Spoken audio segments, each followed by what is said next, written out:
أعوذ بالله من الشيطان الرجيم. بسم الله الرحمن الرحيم. السلام عليكم ورحمة الله وبركاته. الحمد لله الذي نحمده ونستعينه ونستغفره ونعوذ بالله من شرور أنفسنا ومن سيئات أعمالنا. من يهده الله فلا مضل له ومن يضلل فلا هادي له. أشهد أن لا إله إلا الله وحده لا شريك له وأشهد أن محمدا عبده ورسوله لا نبي بعده. رضيت بالله ربا بالإسلام دينا وبمحمد نبيا ورسولا. لا إله إلا الله الحليم الكريم. لا إله إلا الله العلي العظيم. لا إله إلا الله رب السماوات السبع ورب العرش الكريم. لا إله إلا الله الحليم الكريم. سبحان الله تبارك الله رب العرش العظيم والحمد لله رب العالمين. ففهمناها سليمان وكلا آتينا حكما وعلما وسخرنا مع داود الجبال يسبحنا وطير وكنا فاعلين. يا حي يا قيوم يا رب موسى وهارون ويا رب محمد صلى الله عليه وسلم. اللهم ارزقنا الفهم والحكمة والأنقل برحمتك يا أرحم الراحمين يا مجيب السائلين. اللهم نور قلبي بنور هدايتك نبينا محمد صلى الله عليه وسلم كما نورت الأرض بنور شمسك أبدا أبدا أبدا برحمتك يا أرحم الراحمين يا مجيب السائلين. Alhamdulillah, segala puji milik Allah yang telah mengumpulkan kita di Balai Romo Aceh ini. Dan hari ini adalah hari yang sangat bersejarah dalam perkembangan peradaban Islam, dakwah Rasulullah SAW. Hari ini adalah 1 Muharram 1447 Hijriah. 14 abad yang lalu Rasulullah SAW dengan segala wahyu yang Allah turunkan, dengan segala tekad, dengan segala keberanian yang diambil keputusan oleh Nabiullah yang mulia Muhammad SAW, berpindah dari kota Mekah, kampung halamannya, tempat kelahirannya, berpindah ke kota Madinah Al-Munawwarah. Sementara di Madinah bukan sanak saudara, bukan kakak, bukan adik, bukan makcik, bukan siapapun, dan tidak ada harta di situ, tidak ada rumah di situ, tidak ada penghasilan di situ. Tapi dengan izin Allah bahwa Rasulullah diizinkan untuk ada satu tekad yang kuat, bahwa ketika pemboikotan, ketika celaan, ketika hinaan, sampai-sampai kita tahu bahwa terjadi rencana pembunuhan. Ya, terjadi rencana pembunuhan yang dipersiapkan oleh kafir Quraisy agar Rasulullah SAW, siapapun yang berhasil untuk menangkap Rasulullah, baik hidup ataupun telah tiadanya, maka diberikan hadiah 100 unta. Inilah menjadi satu tekad bagi kita umat Nabi Muhammad SAW ketika penanggalan kalender Islam 1 Hijriah yang menyebutkan bahwa orang-orang yang ingin berhasil dunia wal akhirah, mau tidak mau dia berhijrah dalam kebiasaan dirinya. Karena pada diri kita fa'alhamaha fujuraha wa taqwaha. Dalam diri kita ini ada potensi baik, ada potensi buruk. Makanya dalam definisi hijrah merupakan bagaimana kita meninggalkan perbuatan maksiat.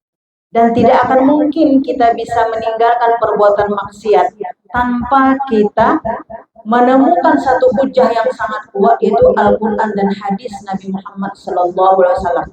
Karena sumber kebenaran itu adalah Al-Quran dan hadis Nabi Muhammad SAW. Makanya kita lihat di dalam perkembangannya, orang-orang yang ikut berhijrah kepada Rasulullah dari Mekah ke kota Madinah, itulah mereka yang mencintai Rasul. Itulah mereka yang mencintai Rasul. Itulah mereka yang mencintai Allah, yang mencintai Rasulullah. Makanya dikatakan pernah pada satu kali ketika sahabat bertanya, "Ya Rasulullah, kapankah kiamat terjadi?" Rasulullah balik bertanya, "Emang apa yang kau persiapkan ketika kiamat terjadi?" Maka Rasulullah mengatakan bahwa apa yang kau persiapkan? Maka yang bertanya menjawab, "Aku mencintai Allah dan Rasulnya." Lalu Rasulullah mengatakan lagi, sesungguhnya engkau akan bersama siapapun yang engkau cintai.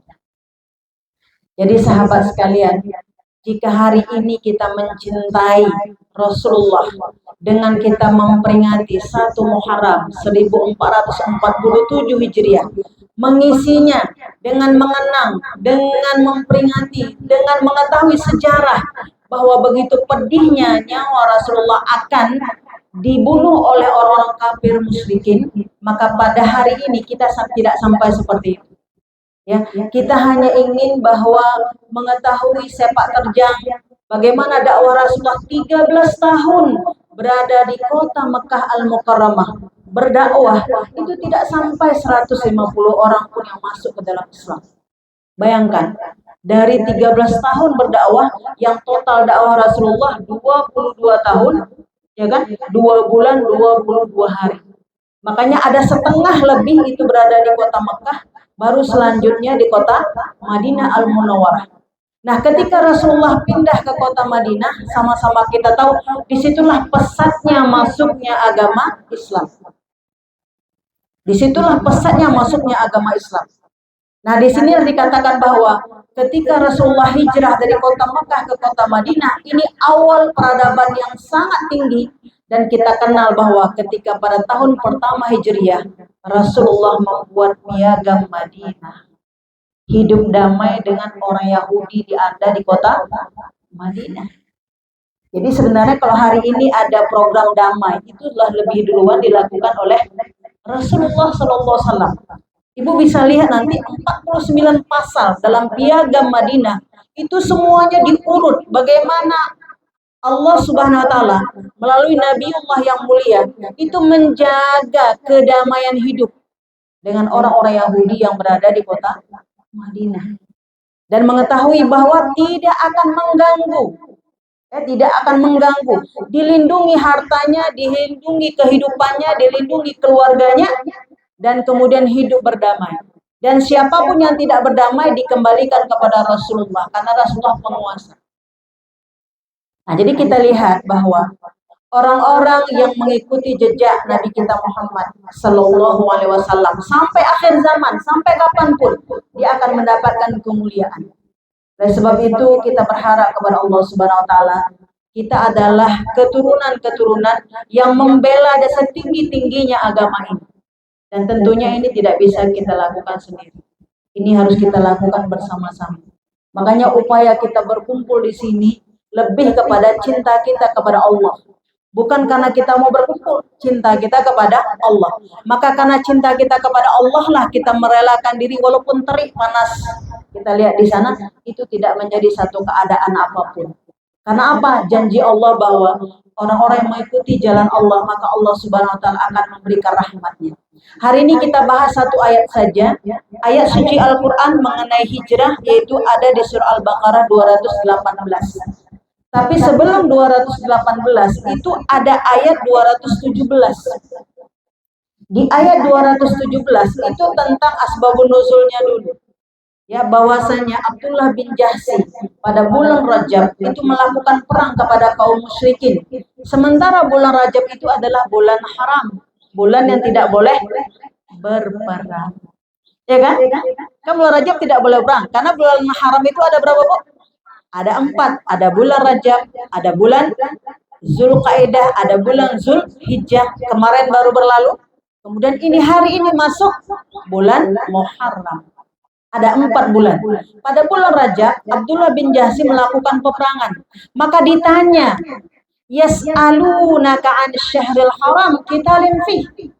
Maka mereka bertanya, bolehkah membunuh di bulan haram? Boleh apa enggak? Jawabannya tidak boleh. Maka dikatakan di sini apa? Qul qitalun fi kabir. Tidak boleh membunuh di bulan haram. Tapi orang yang melarang orang-orang melakukan ibadah masuk ke tanah haram, itu adalah dosa yang lebih besar daripada melakukan peperangan. Jadi berperang itu tidak boleh. Tapi manakala ada orang-orang yang menghalangi orang-orang melakukan ibadah, apalagi menghalangi masuk ke tanah haram, Masjidil Haram, itu adalah dosa yang lebih besar. Jadi kita lihat ini adalah kisahnya tentang kafir Quraisy, kaum musyrikin yang melarang Rasulullah SAW masuk ke tanah suci. Makanya kita lihat pernah Rasulullah gagal ketika ingin melakukan umroh, ya kan? Jadi ini menunjukkan apa? Di dalam Islam bahwa konteks ini siapapun yang menghalangi hamba-hamba Allah masuk ke tanah haram ataupun menghalangi orang-orang yang beribadah, siapapun yang menghalangi orang-orang untuk beribadah kepada Allah, ini merupakan dosa yang sangat besar. Makanya di ayat ini kita lihat bahwa Allah mengatakan, katakanlah berperang dalam bulan haram adalah dosa besar, tetapi menghalangi orang-orang di jalan Allah. Ini luas sekali. Siapapun yang menghalangi orang-orang di jalan Allah, itu dosanya lebih besar. Dan orang-orang yang mengusir penduduknya atau dari sekitarnya. Sementara Rasulullah itu diusir dari kampung halaman. Makanya memberikan perlindungan dengan satu muslim sama seperti kita memberikan perlindungan dengan seluruh umat muslim. Memberikan satu pengusiran terhadap satu muslim sama seperti mengusir seluruh muslim. Dan kita lihat dalam konteks kekinian hari ini pun, ini kan masih bulan haram. Kira-kira terjadi nggak peperangan rudal yang terbang di langit sana? Nah ini, jadi dari dulu sampai sekarang, itu peperangan itu terjadi. Makanya ada konteks hujah yang paling nyata. Berpeganglah engkau kepada tali agama yang lurus. Sesungguhnya ini diharamkan oleh Allah Subhanahu wa taala untuk memuliakan bulan-bulan haram. Maka Allah mengatakan mengusir kemudian melarang orang-orang beribadah itu dosanya lebih besar lagi dengan orang yang tidak menghormati bulan-bulan haram. Nah, jadi kita lihat di sini Allah Subhanahu wa taala mengatakan bahwa orang-orang Yahudi tidak akan pernah senang kepadamu sampai engkau keluar dari agamamu. Ya, orang-orang Yahudi karena pedihnya penderitaan, makanya nanti ada sebagian orang yang keluar dari agamanya dan kita telah pelajari kemarin. Apabila dalam derita, dalam ujian yang sangat, apakah sakit, apakah pergaulan, apakah ekonomi, ya kan? Apakah dalam mendidik dan membesarkan anak, apakah dalam prestasi kerja, jabatan, segala macam. Jika ujian itu besar sekali, maka kita berdoa kepada Allah Subhanahu wa taala. Allahu Rabbi, la usyriku bihi syai'an. Ya Allah, Engkaulah Rabbku. Allah, Engkaulah Rabbku. Maka bantulah aku ya Allah dari ujian ini, jangan sampai aku lepas agamaku dengan mensyarikatkan Engkau. Makanya kita lihat Ibu ketika Rasulullah hijrah dari kota Mekah ke kota Madinah, ya sampai-sampai kita lihat bahwa Utsman bin Affan itu diberi satu tantangan. Apakah engkau akan ikut bersama Muhammad atau engkau pergi ke Madinah bersama Muhammad, harta dan seluruh pembendaharaanmu yang engkau miliki tinggal. Bahkan istrimu juga tinggal. Tapi Utsman bin Affan memilih, aku tetap bersama Rasulullah. Makanya efeknya apa kita lihat dampak positifnya. Ketika dia berada di kota Madinah, maka dia mendapatkan kembali seluruh hartanya sampai dalam sejarah dikatakan ketika dia wafat tidak kurang dari 35 triliun harta warisannya. Buka sejarah. Itu Utsman bin Affan yang paling kaya. Kalau dihitung itu uang kita hari ini tidak kurang dari 35 triliun. Harta siapa itu? Utsman bin Affan. Padahal ketika dia meninggalkan kota Madinah, harta yang sudah ada dia tinggalkan demi Allah dan Rasulnya. Tetapi nanti orang yang tidak beriman, dia mengambil harta itu untuk kehidupan yang sementara. Setelah itu pun dia mendapatkan penderitaan dari kaum musyrikin di kota Mekah.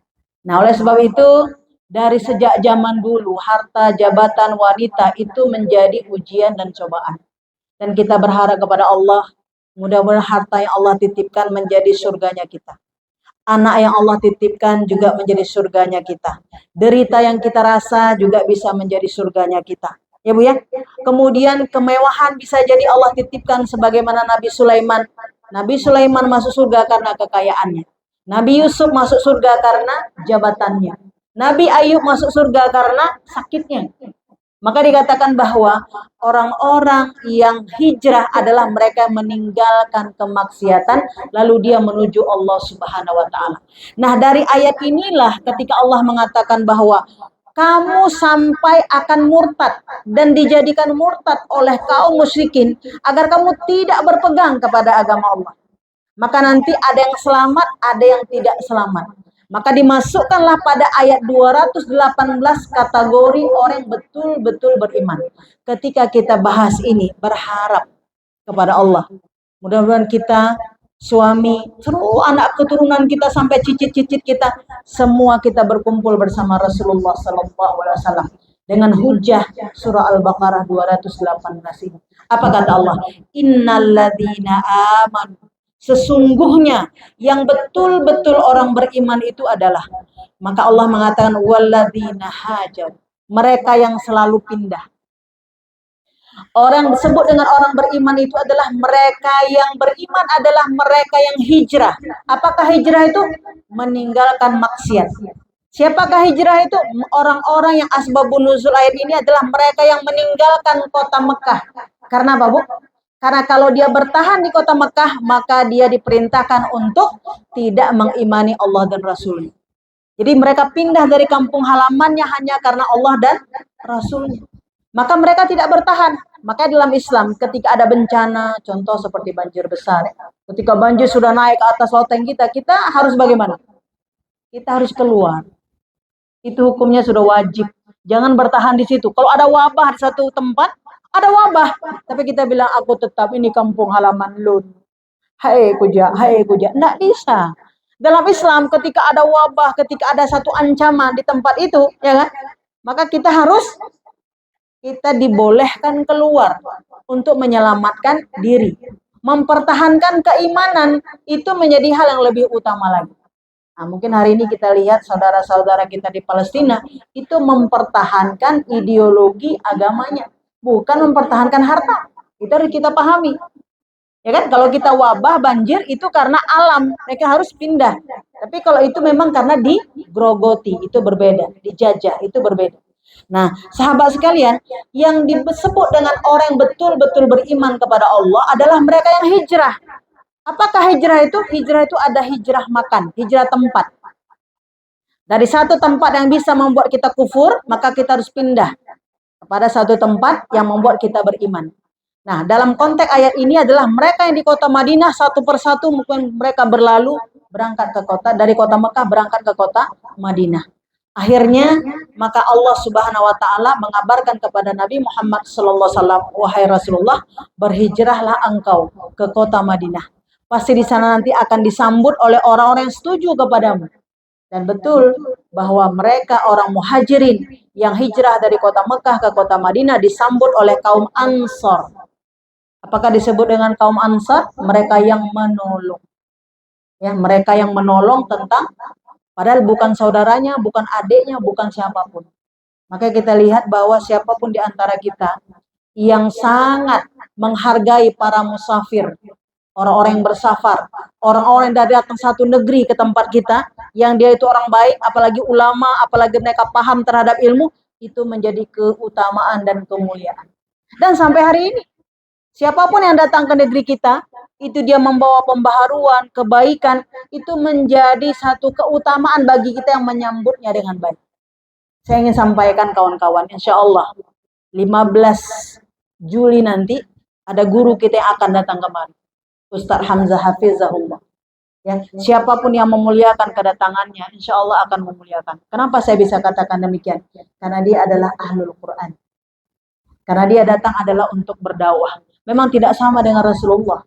Tetapi contoh sifat yang ada pada Rasulullah itu ditiru. Bahwa datang ke satu negeri ingin mengajarkan agama. Datang ke satu negeri ingin mensyiarkan agama ini. Ingin mendalami Al-Quran dan berbagi ilmu kepada sesama. Dan siapapun yang berkontribusi di dalamnya akan diberikan kemuliaan oleh Allah Subhanahu wa taala. Maka di sini katakan innalladzina amanu walladzina hajaru.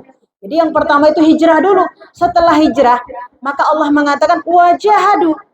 Maka setelah engkau berhijrah, bertekad untuk melakukan kebaikan, setelah itu jangan lepas, bersungguh-sungguhlah.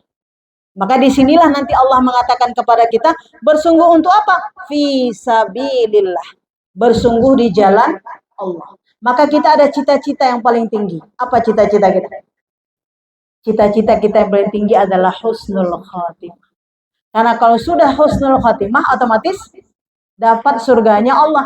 Kalau dapat surganya Allah, otomatis bisa bertemu dengan Rasulullah. Kalau bertemu dengan Rasulullah, maka kita bisa menatap zat Allah Subhanahu wa taala.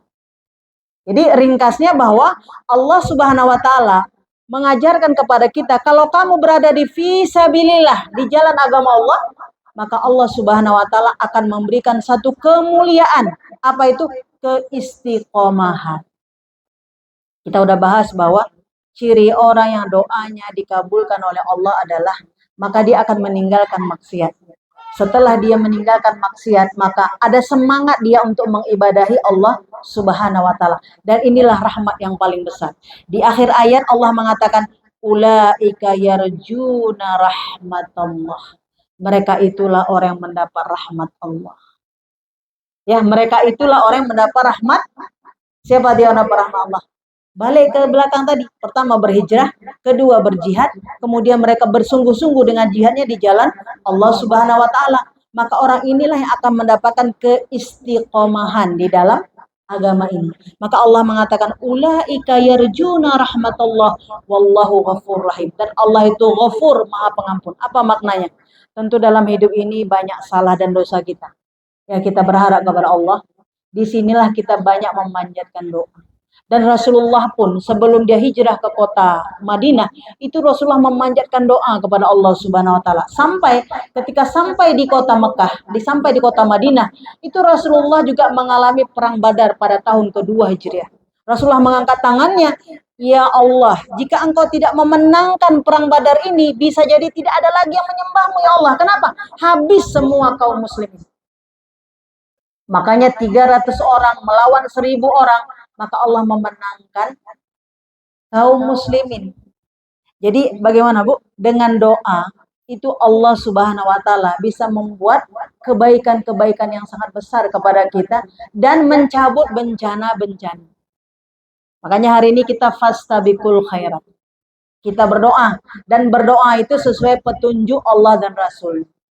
Ada adab, ada etika dan seterusnya. Oleh sebab itu, setelah kita belajar berdoa kemarin, ya, maka kita hari ini akan mengevaluasi, namun kita supaya bergembira semua, kita buat fastabiqul khairat, berdoa, atau bahasa konvensionalnya berlomba dalam berdoa, ya kan? Berlomba dalam berdoa. Tapi kita sudah luruskan niat.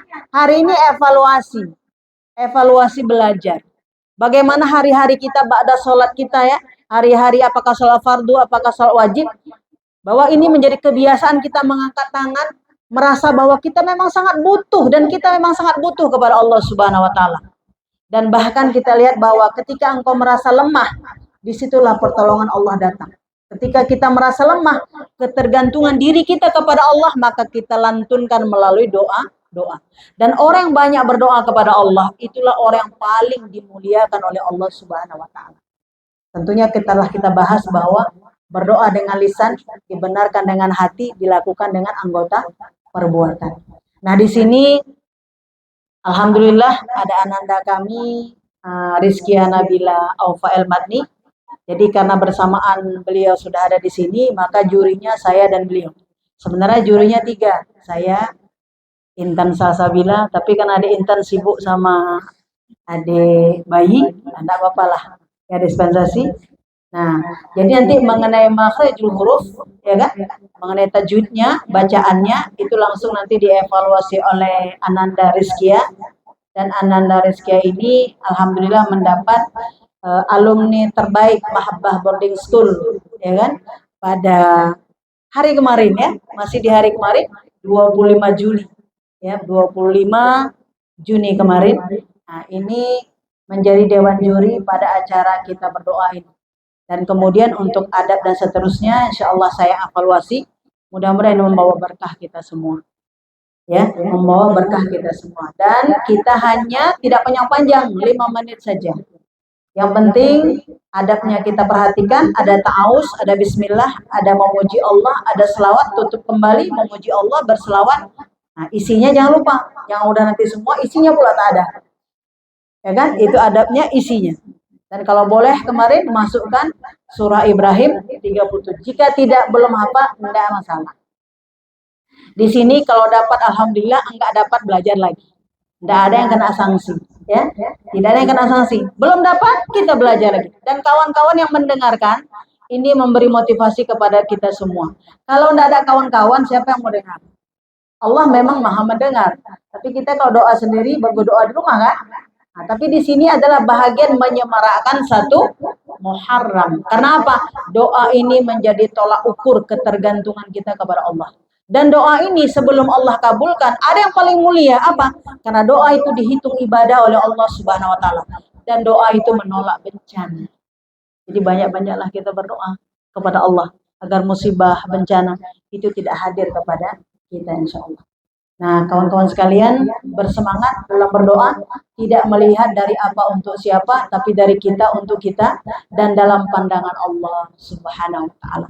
Hanya saja kita evaluasi sebagai apa? Sebagai evaluasi pembelajaran kita ke depan. Ya, kalau misalnya sudah bagus, kita tingkatkan. Kalau belum bagus, maka kita akan belajar lagi tentang itu insya Allah. Ini mungkin yang bisa kami sampaikan, dan dengan spirit 1 Muharram 1447 Hijriah, mari kita tingkatkan ukhuwah. Kita tingkatkan keistiqomahan kita di dalam Islam. Mari terus kita kompak bersatu bersama dalam dakwah ini. Mudah-mudahan kelak di yaumil akhir kita dimasukkan juga kepada orang-orang yang tergolong kepada yang membela agama ini, sehingga kita bisa bersama Rasulullah sallallahu alaihi wasallam. Subhanakallahumma wa bihamdika asyhadu an la ilaha illa anta astaghfiruka wa atubu ilaik. Assalamualaikum warahmatullahi wabarakatuh.